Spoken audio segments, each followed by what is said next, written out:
శ్రీమాత్రే నమః. అక్షయ తృతీయ అనగానే అందరికీ గుర్తొచ్చేది బంగారం షాప్‌కి వెళ్ళి బంగారం కొనుక్కుందామా అక్షయం అయిపోతుందంట అని కదా. కానీ చాలామంది అక్షయ తృతీయ రోజు అప్పు చేసి మరీ బంగారం కొంటున్నారు. మరి కొన్న బంగారమే అక్షయం అయిపోయినప్పుడు చేసిన అప్పు అక్షయం అవ్వదంటారా? అక్షయ తృతీయ అని అసలు ఎందుకొచ్చింది అంటే మత్స్య పురాణం ప్రకారం ఈ రోజునే త్రేతాయుగం మొదలైందనమాట. అలాగే పాండవులు వనవాసంలో ఉన్నప్పుడు దుర్యోధనుడు దూర్వాస మహామునిని పంపించి పాండవుల దగ్గరికి భోజనం పెట్టించడానికి పంపిస్తారు చూసారా. అప్పుడు పాండవుల దగ్గర ఏమీ ఉండదు. ద్రౌపదీదేవి అక్షయ పాత్రలో ఏమీ లేకపోతే శ్రీకృష్ణ పరమాత్ముడు వచ్చి ముల్లోకాలకి సరిపోయేంత భోజనాన్ని ఆ అక్షయ పాత్రలో వచ్చేలాగా చేశారు చూసారా. ఆ రోజు కూడా అక్షయ తృతీయే.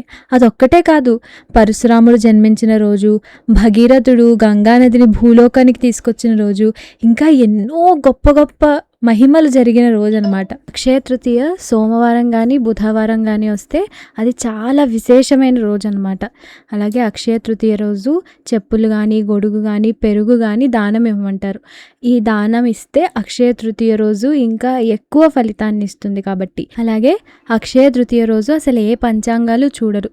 ఈ రోజు మొత్తం ఎంతో విశేషమైనది కాబట్టి ఈ వర్జ్యాలు రాహుకాలాలు అవసరం లేదు. ఈరోజు ఏ సమయంలో ఏ మంచి పని చేసినా అది అక్షయమే అయిపోతుంది అని చెప్తారు. అలాగే ఈరోజే సింహాచలంలో వరాహ నరసింహస్వామి వారికి చందనోత్సవం కూడా జరుగుతుంది. అసలు అక్షయ తృతీయ రోజు ఏం చేయాలి, ఏ పూజ చేయాలి అనే కన్నా మనం ఒక గొప్ప భక్తుడి గురించి తెలుసుకుందాం. ఆయన పేరు స్వామి హరిదాస్. అసలు ఆ భక్తుడు ఎవరు, ఆయన ఏం చేశారు అని తెలుసుకునే ముందు ఒక చిన్న మాట, ఆయన చెప్పిన పద్యంలో ఒక మాట నాకు చాలా బాగా అనిపించింది. అది మీతో షేర్ చేసుకోవాలనుకుంటున్నాను, వినేయండి. మన జీవితం ఒక ఎడారి లాంటిది. ఆ ఎడారిలో ఎండమావిల్ని చూస్తూ నీళ్ళు ఇక్కడున్నాయా, అబ్బా చెట్లు ఇక్కడ ఉన్నాయా అని పరిగెత్తే జంతువులం అంట మనం. ఆ ఎండమావిని చూసి అక్కడికి వెళ్ళేసరికి అక్కడ ఏమీ ఉండవు, నీళ్ళు ఉండవు, చెట్లు ఉండవు, మనం అనుకున్న చల్లని గాలి లాంటివి ఏమీ ఉండవు. అలాగా మన జీవితం అంతా ఒక ఎడారిలో నీళ్ళ కోసం పరిగెత్తే జంతువు అంట మనం. అలాగే మన ఆస్తి సంపద ఇవేవైతే సంపాదించుకుంటున్నామో ఒక పిట్టలున్న చోట రాయి వేస్తే ఎలా అయితే పిట్టలన్నీ ఎగిరిపోతాయో అలాగా మనం సంపాదించుకున్న ఆస్తులు, ఈ ధనము బంగారము ఇవన్నీ ఒక్క క్షణంలో క్షణికాలంలో ఇవన్నీ వెళ్ళిపోయే ఆస్తుల కోసం మన జీవితం అంతా ఇలా వృధా చేసుకోవాలా? మన జీవితాన్ని ఎలా బతకాలో తెలుసా? మనం తీర్థయాత్రలకు వెళ్ళినప్పుడు ఎలా బతుకుతాం అలా మనం జీవించాలి. తీర్థయాత్రలకు వెళ్ళినప్పుడు బతికినట్టు జీవించడం అంటే ఎలా అండి అని అడుగుతారు మీరు. అంటే ఏంటో తెలుసా, మనం తీర్థయాత్రలకు వెళ్ళినప్పుడు నాకు ఏసీ రూమే కావాలి, నేను ఏసీలోనే ఉంటాను అని మనమేం అనుకోం. సరే మనకు ఒక రూమ్ దొరికింది ఇక్కడ ఉందాము అనుకుంటాం. అలాగే ఇక్కడ చుట్టుపక్కల ఉన్న పరిసరాలని ఆస్వాదిస్తూ ఆహా ఈ పార్క్ ఎంత బాగుంది, అబ్బా ఈ కొట్టు ఎంత బాగుంది, ఈ ఆహారం ఎంత బాగుంది అనుకుంటాం. కానీ తీర్థయాత్ర అంతా అయిపోయిన తర్వాత మనం ఇంటికి వచ్చేసేటప్పుడు ఈ రూమ్లో మనం ఇంతకాలం ఉన్నాం కదా, మనతో ఈ ఏసీని తెచ్చేసుకుందామా, ఈ మంచాన్ని తెచ్చేసుకుందామా, ఈ కొట్టులో మనం ఇంతకాలం అన్నం తిన్నాం కదా, ఈ కొట్టులో ఉన్న సామాన్లంతా మనతో తెచ్చేసుకుందామా, ఈ పార్కులోనే ఉన్నాం కదా, ఈ పార్కులోనే జీవితాంతం ఉండిపోదామా అని అనుకుంటామా? తీర్థయాత్ర అయిపోయిన తర్వాత అన్నిటినీ మనవి కాదు అనుకుని అక్కడ వదిలేసి ఎలా వస్తామో మన జీవితాన్ని కూడా మనం అలాగే సాగించాలి. ఈ జీవితంలోకి వచ్చిన తర్వాత వేటికి అనుబంధాన్ని పెంచుకోకుండా ఈ బంగారము ధనము ఆస్తి మనుషులు వీళ్ళందరూ ఉన్నారు, వీళ్ళందరితోనూ సంతోషంగా ఉండాలి. కానీ ఇవేవి నా సొంతం కాదు, భగవంతుడి పాదాలు తప్ప భగవంతుడి అనుగ్రహం తప్ప ఇదేది నాతో చివర రాదు. నేను తీర్థయాత్రలకు వెళ్ళినప్పుడు ఎలా అయితే అన్నీ వదిలేసి వస్తానో వీటిలన్నిటినీ కూడా నా జీవితం అయిపోయిన తర్వాత వదిలేసి నేను భగవంతుడి పాదాలనే చేరుకోవాలి. కాబట్టి వీటితో అనుబంధం పెంచుకోకుండా భగవంతుడి పాదాలతో అనుబంధం పెంచుకోవాలి అని మనం ఆలోచించినప్పుడు మనం అక్షయ తృతీయ రోజు బంగారం కొనాలా, అక్షయ తృతీయ రోజు ఇంకేమైనా కొనాలా, ఇన్ని ఆస్తులు పెంచుకోవాలా అని మనకి ఆలోచన రాదు. అలాంటి ఒక గొప్ప భక్తుడి కథ ఈరోజు తెలుసుకుందాం. అక్షయ తృతీయ రోజు ఒక అద్భుతం జరుగుతుంది బృందావనంలో. ఎంతో గొప్పదైన బన్కే బిహారీ ఆలయం గురించి ఎంతోమంది వినుంటారు. ఈ అక్షయ తృతీయ రోజే ఆ బన్కే బిహారీ స్వామి యొక్క పాదాల మీద కప్పబడిన గుడ్డని తెరుస్తారనమాట. అలా తీసినప్పుడు స్వామివారి పాదాలని అందరూ దర్శించుకుని స్వామివారి యొక్క అనుగ్రహాన్ని అందరూ పొందుతారు అనే ఉద్దేశంతో అలాగ తీస్తారు. కానీ అసలు స్వామివారి పాదాల మీద ఆ గుడ్డని ఎందుకు కప్పారు అనేది తెలుసుకోవాలనిపిస్తోంది కదా. అసలు ముందు స్వామి హరిదాస్ ఎవరో మనం ఈరోజు తెలుసుకుందాం. స్వామి హరిదాసు సాక్షాత్తు గోలోకంలో లలితా సఖి అని అంటారు. లలితా సఖి అంటే లలితాదేవి అని కాదు, రాధారాణి యొక్క సఖులలో లలిత అని పేరు కలిగిన ఒక సఖి అన్నమాట. ఆ సఖి లలితా సఖి యొక్క స్వరూపమే స్వామి హరిదాస్ అని చెప్తూ ఉంటారు. ఈ స్వామి హరిదాస్ చైతన్య మహాప్రభు ఉన్న కాలంలోనే జన్మించారనమాట. ఈయన ఎప్పుడు బృందావనంలోని నిధివనంలో భజన చేసుకుంటూ రాధాకృష్ణుల్ని ఎల్లప్పుడూ ప్రతి క్షణం ఆయన మనసులో తలుచుకుంటూ గట్టిగా ఆనందంతో పరవశంతో స్వామివారి గురించి రాధాదేవి గురించి ఎప్పుడు పాటలు పాడుతూ ఉండేవారనమాట. ఈయన పాటలు వింటూ ఎంతోమందికి ఎంతో ఆనందం కలిగేది. ఈయన అద్భుతంగా వీణ వాయిస్తారు. అయితే బన్కే బిహారీ ఇంత ప్రాణంగా శ్రీకృష్ణుణ్ణి రాధమ్మని ఇంత ప్రాణంగా తపస్సు చేస్తున్నందుకు శ్రీకృష్ణుడు ఏం కావాలి అని అడిగినప్పుడు బన్కే బిహారీ అడుగుతారు, స్వామి నిన్ను రాధమ్మని ఎల్లప్పుడూ నేను చూసుకోవాలనుకుంటున్నాను, నాకు మీరిక్కడే ఉండిపోవచ్చు కదా, అది కూడా మీరు ఇలా తలను నడుంని కొంచెం వంచినప్పుడు మీరు వేణువు వాయిస్తున్నప్పుడు మీ భుజం మీద రాధమ్మ తల ఇలా పెట్టుకుని ఉండే రూపంలో నాకు ఇక్కడ ఉండిపోవచ్చు కదా స్వామి అని అడుగుతారు. అంత భక్తికి ఎవరు కరిగిపోకుండా ఉంటారు? భగవంతుడికి అసలు మనం ఎంత బంగారం ఇచ్చాము, ఎంత ఆస్తులు ఇచ్చాము, ఎన్ని డబ్బులు ఇచ్చాము, ఎన్ని పళ్ళతో నైవేద్యం పెట్టాము, ఎంత చేశాము అని అవసరం లేదు భగవంతుడికి.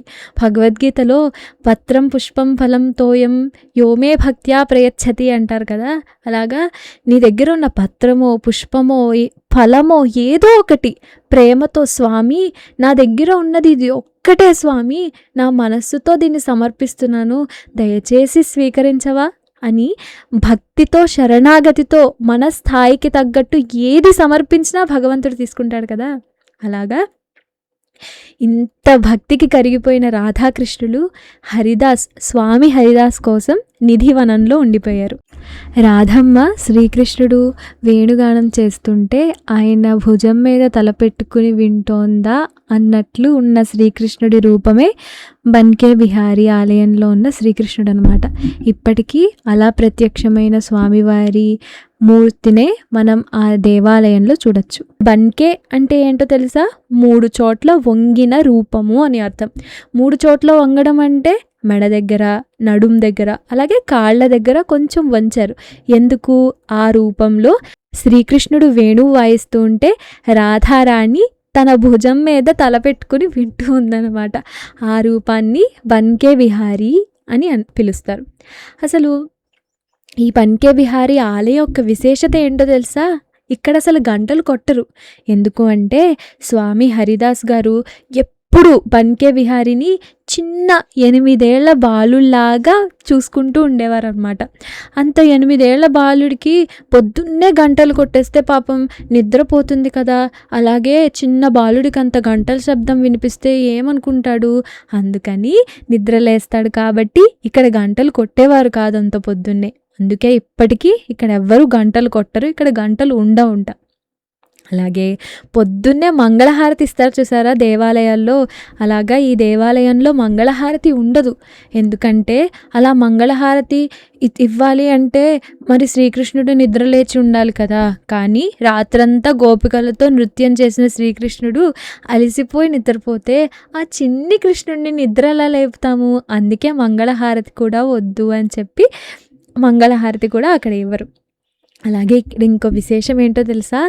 శ్రీకృష్ణుణ్ణి కృష్ణ నాతో వచ్చే కృష్ణ అని ఎవరైనా ప్రేమగా పిలిస్తే వాళ్ళతో వెళ్ళిపోతాడు కదా. అలాగా ఒకసారి రాజస్థాన్లో ఒక అతను భక్తిగా శ్రీకృష్ణుణ్ణి స్వామి నువ్వు ఇంత అందంగా ఉన్నావయ్యా, నాతో వచ్చేయచ్చు కదా అని అడిగినప్పుడు బన్కే బిహారీ ఆయన వెనకాల వెళ్ళిపోయారంట. అప్పుడు దేవాలయంలో స్వామివారి మూర్తి కనిపించకపోతే ఎక్కడుందా అని వెతికితే ఆ భక్తుడితో వెళ్ళిపోయాడు. కాబట్టి ఎవరైనా ఎక్కువసేపు భక్తితో చూస్తే ఎక్కడ శ్రీకృష్ణుడు ఆ వాళ్ళతో వెళ్ళిపోతారో అని 10 సెకండ్లకు ఒకసారి ఆ కర్టెన్ ఉంటుంది కదా స్వామివారి విగ్రహం ఎదురుగుండా, ఆ కర్టెన్ మూసేసి తెరుస్తూ ఉంటారనమాట. అంత తీక్షణంగా స్వామివారిని చూసి, స్వామి నాతో వచ్చేవా అని అడిగితే ఎక్కడ స్వామివారు ఆ భక్తులతో వెళ్ళిపోతారో, మళ్ళీ స్వామివారు ఇక్కడ ఉండరో అని చెప్పి భయంతో అక్కడ అలా కర్టెన్లు వేసే ఈ ఆచారం కూడా మొదలైంది. అయితే ఇందాక చెప్పాను కదా, అక్షయ తృతీయ నాడే స్వామివారి పాదాల మీద ఉన్న గుడ్డని తొలగిస్తారు అని. అసలు గుడ్డ ఎందుకు వేశారు? ఎందుకంటే స్వామి హరిదాస్ గారు బన్కే బిహారీకి సేవ చేస్తూ నైవేద్యం పెట్టడానికి కూడా ఆయనకి డబ్బులు లేని స్థితిలో ఉండేవారనమాట. కానీ ఆయన, స్వామి ఏమి ఇవ్వాలన్నా మనం ఎవరిని అడగాలి? భగవంతుణ్ణే. నైవేద్యం పెట్టాలన్నా ఏం చేయాలన్నా మనం ఎవరిని అడుగుతాం? భగవంతుణ్ణే. ఆయన కూడా అదే చేశారు. స్వామివారి పాదాల మీద పడి ప్రేమగా, స్వామి నేను పూజ చేయగలుగుతున్నాను, కానీ నీకు నైవేద్యం పెట్టే స్తోమత కూడా నాకు లేదు స్వామి. నీకు నైవేద్యం పెట్టకుండా నేను నిన్న ఆకలితో ఎలా వదిలేయగలుగుతాను? నేను ఏం చేయలేకపోతున్నాను అని ఆయన పాదాల మీద పడి ఏడుస్తుంటే, శ్రీకృష్ణుడు తననన్నా తనేం పట్టించుకోరేమో శ్రీకృష్ణుడు, కానీ తన భక్తులు ఏడుస్తుంటే ఒక్క క్షణం కూడా ఉండలేని మనస్కుడు శ్రీకృష్ణుడు. అలా ఏడుస్తుంటే, ఎందుకు హరిదాసు బాధపడతావు? నేను ప్రతిరోజు నా పాదాల దగ్గర ఒక బంగారు నాణెం ఉంచుతాను, సరేనా? అక్కడే ఆ నాణ్యాన్ని తీసుకుని నైవేద్యం పెట్టు, సరేనా అని చెప్పి ఆయన హరిదాస్ యొక్క బాధని తీరుస్తారనమాట. అలా ప్రతిరోజు స్వామివారి పాదాల దగ్గర ఒక బంగారు నాణెం కనిపించేదంట. ఆ బంగారు నాణెంతోనే ఈ నైవేద్యం ఇవన్నీ సమర్పించేవారు. ఇలాగా బంగారు నాణెం కనిపిస్తున్నప్పుడు ఆ పాదాలని అలాగే వదిలేసాం అనుకోండి, చాలామంది ఆతృతతో లేదా ఏదైనా దుర్బుద్ధితో అక్కడికి వచ్చి ఆ నాణ్యాన్ని తీసేసుకోవడం కానీ, లేదా అలా తీసుకునే ప్రయత్నంలో విగ్రహానికి ఏమవుతుందో అనే బాధతో ఆ పాదాల మీద ఆ గుడ్డని వేసేసారనమాట. అయితే అక్షయ తృతీయ రోజు స్వామివారి పాదాలని దర్శనం చేసుకుంటే మనకున్న కష్టాలన్నీ పోవడం కన్నా కష్టాలని ఎదుర్కొనే ధైర్యం వచ్చి స్వామివారి పాదాలని పట్టుకుని జీవితాంతం, ఇందాక చెప్పినట్టు ఎండమావిని వెతుక్కుంటూ వెనకాలే వెళ్ళే ఒక జంతువులా కాకుండా స్వామివారి పాదాలని పట్టుకుని, నేను తీర్థయాత్రకి వచ్చాను, జీవితం ఎప్పటికీ శాశ్వతం కాదు, స్వామివారి పాదాలు మాత్రమే శాశ్వతం అనే భావన ఎప్పుడైనా ఎవరికైనా కలుగుతుంది, స్వామివారి ఆశీస్సులు అందరికీ లభిస్తాయి అనే ఉద్దేశంతో అక్షయ తృతీయ రోజు ఒక్కరోజు మాత్రమే బన్కే బిహారీజీ యొక్క పాదాలని భక్తులకి కనిపించేలా చేస్తారనమాట. అయితే స్వామి హరిదాస్ నిత్యం ఈ నిధివనంలోనే తపస్సు చేసుకుని అలా రాధాకృష్ణుల్ని స్మరించుకుంటూ ఆయనలోనే ఐక్యమైపోయారు. ఇప్పుడు చెప్పండి, మనం అక్షయ తృతీయ రోజు బంగారం గురించి ఆలోచించాలా, లేకపోతే ఈ జీవితం ఒక తీర్థయాత్ర అనుకుని భగవంతుడి పాదాలని శరణు వేడుతూ చివరికి మనం కూడా భగవంతుడిలో లీనమైపోవాలా? రాధాకృష్ణుల్లే స్వయంగా నిధివనంలో నిలిపిన స్వామి హరిదాస్ని తలుచుకుందామా? జై శ్రీ రాధాకృష్ణ అని కామెంట్ చేయండి. లోకా సమస్తా సుఖినో భవంతు, సర్వే జనా సుఖినో భవంతు.